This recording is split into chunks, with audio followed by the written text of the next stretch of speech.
Hey guys, it's Miss Hall. I just wanted to show you a tutorial on a couple of different ways that you can vectorize images.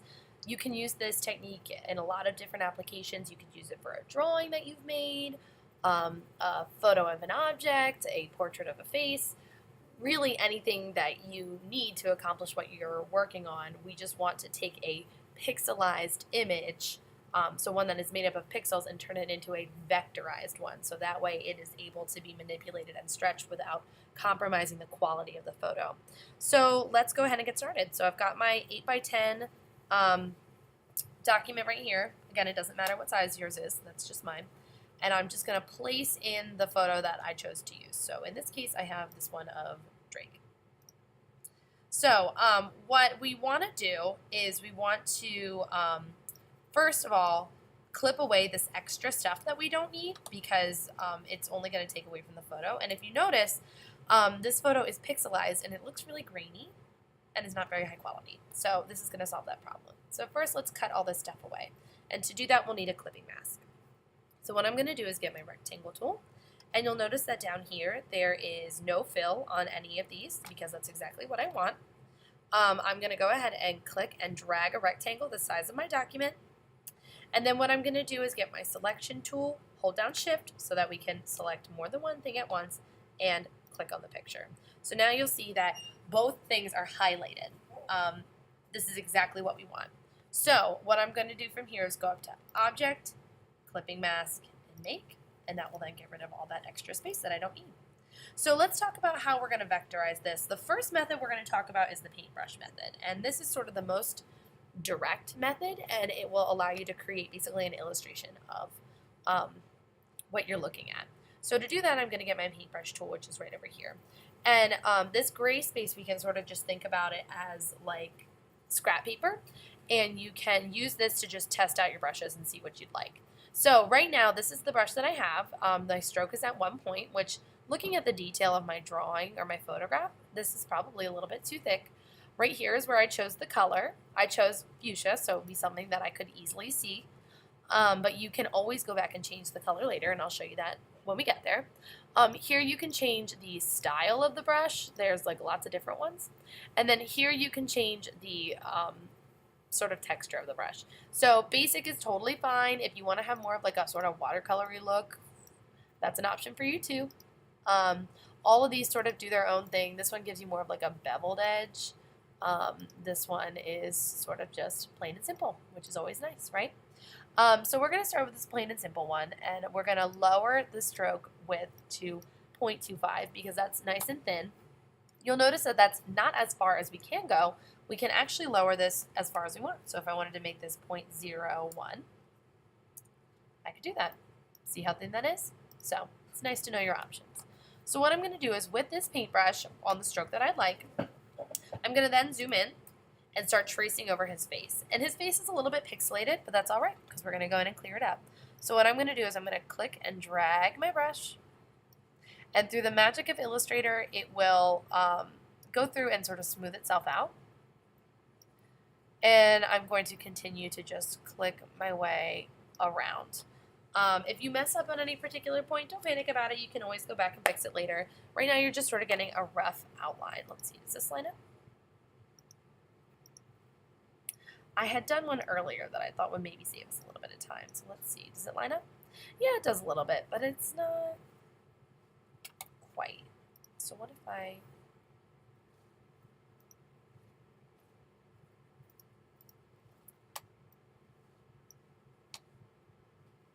I'll move this over a little bit so that way it should be where I want it to be.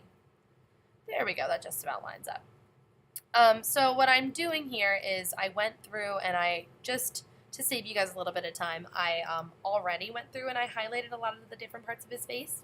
So what I did here is I took my paintbrush and I outlined his head, his ear, his beard, his collar. I really wanted to go in and get all of those little details. And one thing that's really important here is that you want to make sure that you are changing your line quality. And what I mean by line quality is that you are going in and switching up the stroke so that way you've got some thicker lines and some thinner lines that show you that certain things are more detailed. If everything is exactly the same length, it is not going to be as detailed as you want it to be. So let's talk about how to do that. So in here, I'm just deleting some of the paths that aren't really looking so great. So what I'm going to do is I'm going to get my nice thin stroke. I'll take it to 0.02. And I can then go in and outline some of these areas that I need to be a little bit more smaller, a little bit more detailed. I can get like the shape of his nose.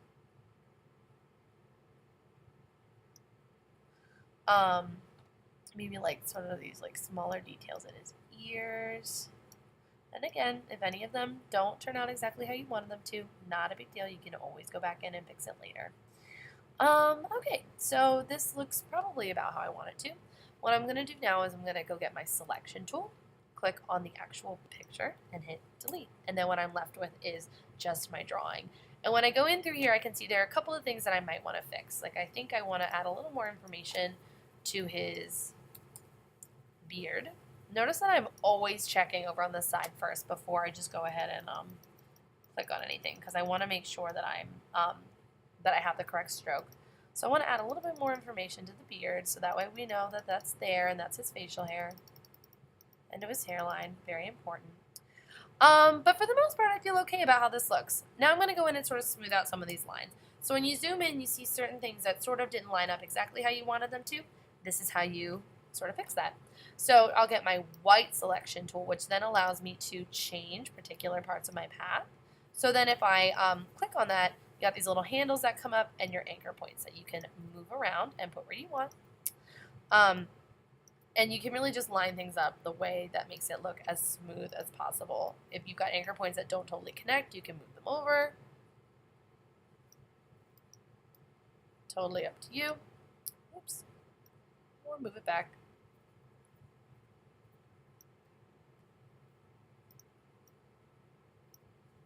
So that it connects where you want it to be. So that's one way that you can do it. Now, if you want to keep these shapes together, let me turn this into more of like a curve. If you want to keep these shapes together, what you want to do is with your black selection tool, click and drag, and that will select all of them, and then you can just hit Object and Group. And now everything is all together as one thing. Now let's say maybe you wanted to go in and add some color to this. So in that case, I'm going to lock all these layers that I have, make a new one, and drag it underneath. And I'll use my pen tool to start filling that in with color. So let's say I want his hair to be, I don't know, I'll choose a color, blue, sure that works. What I'm going to do is I'm then going to click, and I locked my layers so nothing's going to move around. I clicked and dropped an anchor. I'm going to move over, click, don't let go of that mouse, and drag so that it lines up with his hairline, and let go. And see how what happens is it's going to start filling in with blue. Now, to get rid of the suggested paths, which is going to throw your line off, just click on that anchor point you dropped, and it'll go away. So I'll just keep clicking my way around. Now, you might notice that as you keep going, it's going to start filling in areas that you don't want it to fill in. Like when I click right here, it's also going to cover up part of his forehead, and I don't want that to happen, and part of his ear, and I don't want that to happen. Just keep clicking. Don't worry about it. Oops, I forgot to get rid of my suggested path. That's what happens.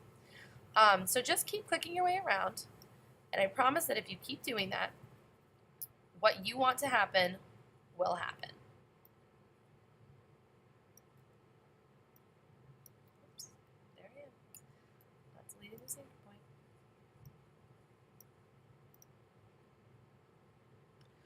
Got to get that part in there. So see how now adding that hairline in really changes it? Nice. Now if you went in there and you said, you know what, I don't really want him to have blue hair, that's okay. You can always just pick a different color and it'll change. No problem. And if you wanted to add in more colors, you could do that by locking that layer, making a new one, and doing the same task all over again. Now let's say you wanted to fill in part of this object with a photo or a texture of some type. Maybe I want to fill his eye in with something different. I'm going to get that pen tool. Well, actually, first what I'm going to do is I'm going to place the object that I want to use. So that would be my clipping mask tool. So I'm going to put File, Place, And I will choose this glitter picture that I've been using for everything. Place. And right now it is on this layer by itself, and it is beneath that eye. So what I'm going to do is I'll just hide that for right now. I hit that eye button, so that way it's not blocking my way. And I'll get my pen tool. I'll get rid of all this color and outline because we don't need that. And I'm going to just trace around. Oh. That light was in. I'm just going to trace around the eye. And now I've got this complete shape. So what I can do is open the eye back up on my glitter, and you'll see that this shape is right here. I'm going to get my selection tool and hold down Shift and click on the picture. So right now I've got this path selected and my glitter selected. So now if I go up to Object, Clipping Mask, and Make, now I've got an eye that is full of glitter. So obviously I'm not asking you to do exactly this, but this is just one cool way to vectorize what would have been a very blurry drawing. So or photograph. What I wanted to show you guys is just one more quick method that will get you a different effect, and that would be to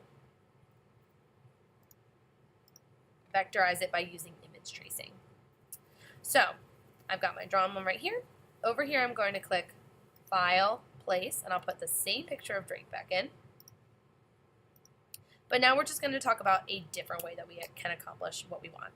So I'm going to do that clipping mask function again just to get rid of this extra stuff that we don't need.